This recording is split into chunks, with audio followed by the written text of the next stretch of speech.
Nutrients ఉన్నాయి లేదనే బాధ్యత కూడా మన పైన ఉంటుంది. ఏమన్నాడు ఇవి అవగాహన అవేర్నెస్ కూడా మన పిల్లలకి మనం తీసుకురావాలి. యాజ్ వెల్ యాజ్ రేపు వాళ్ళ ఫ్యూచర్ మీద మనకి this place a very important factor. ఈరోజు చాలా మంది పిల్లలు నేను చూస్తున్నాను, వైల్ దే గ్రోయింగ్ అప్ వారికి ఈ ఎసెన్షియల్ హ్యాబిట్స్ మనం ఒక బాధ్యత తీసుకుని నేర్పిస్తే రేపన్నాడు వాళ్ళు రేపు దీనివల్ల they become very immune to very like జ్వరం వచ్చిన ఇవన్నిటిని కూడా చాలా వాళ్ళ ఇమ్యూనిటీ బాడీ స్ట్రెంత్ కూడా చాలా బాగుంటుంది.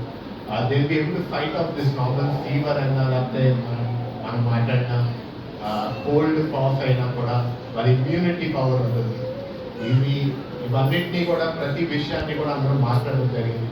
నేను I only tell you is that please take all the ఇవి ఇచ్చిన అవేర్నెస్ అన్నింటినీ ప్లీజ్ అందరినీ కూడా బాధ్యత తీసుకొని please implement them as much as possible అని కోరుకుంటూ సెలవు తీసుకున్నాను. Thank you sir. ఖచ్చితంగా తమరిచ్చిన ఇన్స్ట్రక్షన్ మేరకు సెంటర్ లెవెల్లో కూడా అంగన్వాడీ సెంటర్ లెవెల్లో ఇవన్నీ కూడా ఇంప్లిమెంట్ చేయడం జరుగుతుంది.